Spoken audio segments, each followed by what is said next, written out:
ولی کے پہچاننے کے لیے کرامت شرط نہیں ہے، کرامت ایک ذریعہ ہے، ضروری نہیں ہے۔ کتنے اولیاء ہیں جن کی کرامات ہمارے تک نہیں پہنچی لیکن وہ اللہ کے ولی ہیں۔ سب سے بڑے ولی اس امت کے صحابہ تھے، ان میں سے کتنے کی کرامات ہمارے پاس پہنچی ہیں لیکن ہم انہیں اللہ کا ولی مانتے ہیں۔ تو یہ کوئی شرط نہیں ہے، شرط ایمان اور تقوی ہے، اور باقی احادیث میں مختلف ان کی علامتیں بتائی گئی ہیں۔ الذین اذا رأوا ذکر اللہ، ایمان اور تقوی سے متصف بندگان خدا کی ایک علامت یہ ہے جب تم ان کی صحبت میں بیٹھو تمہیں خدا یاد آ جائے، اللہ کی یاد آنے لگے۔ تو کرامت معیار ولایت نہیں ہے اور شرط ولایت بھی نہیں ہے۔ تھوک کے حساب سے مارکیٹ میں بہت سارے لوگوں کی جعلی کرامات موجود ہیں، تو اولیاء کے لیے ہم عقیدت اور محبت کے جذبات رکھتے ہیں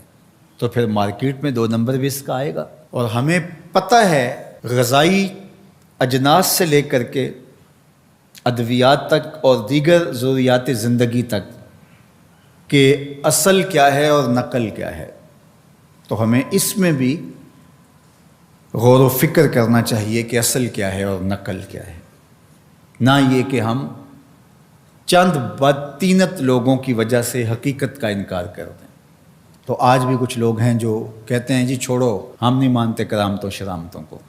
اس طرح کے لفظ بولتے ہیں، جبکہ کرامت کا من حیث الکرامت انکار کفر ہے۔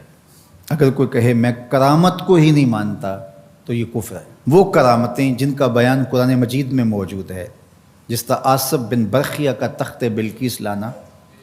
حضرت مریم سلام اللہ علیہا کے حجرے میں بے موسم پھلوں کا آنا، اصحاب کہف کا 300 سے زائد سال کا عرصہ سوئے رہنا کھائے پیے بغیر،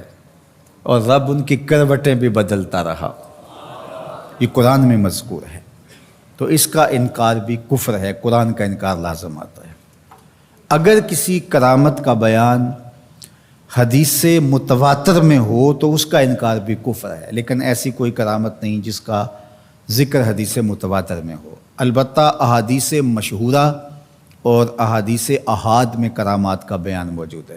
تو ان کا انکار بھی گمراہی ہے۔ جس طرح وہ 3 لوگ جو غار میں پھنس گئے تھے،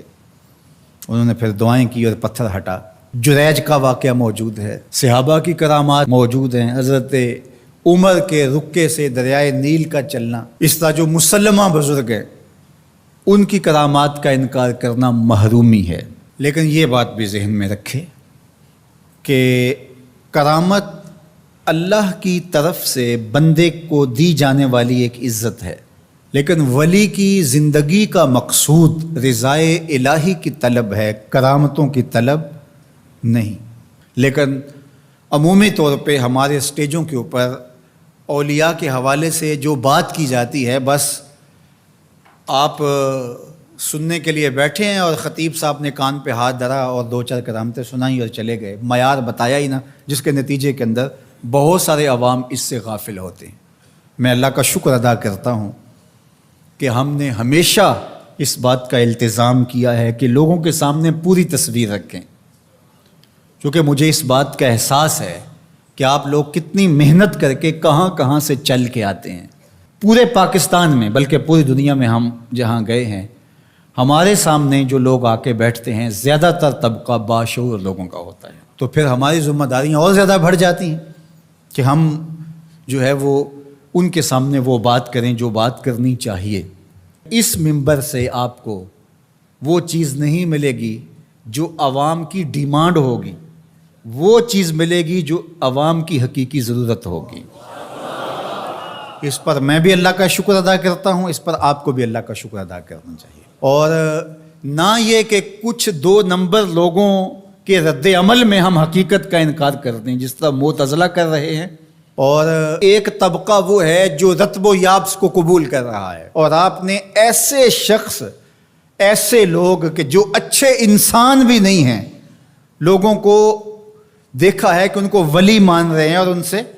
اپنی حاجتیں طلب کر رہے ہیں، ان کو ہادی مان رہے ہیں، مرشد مان رہے ہیں۔ وہ شخص جو خود آشنا بھی نہیں ہے، وہ تمہیں منزل آشنا کیسے کرے گا؟ میں کتنے لوگوں کو جانتا ہوں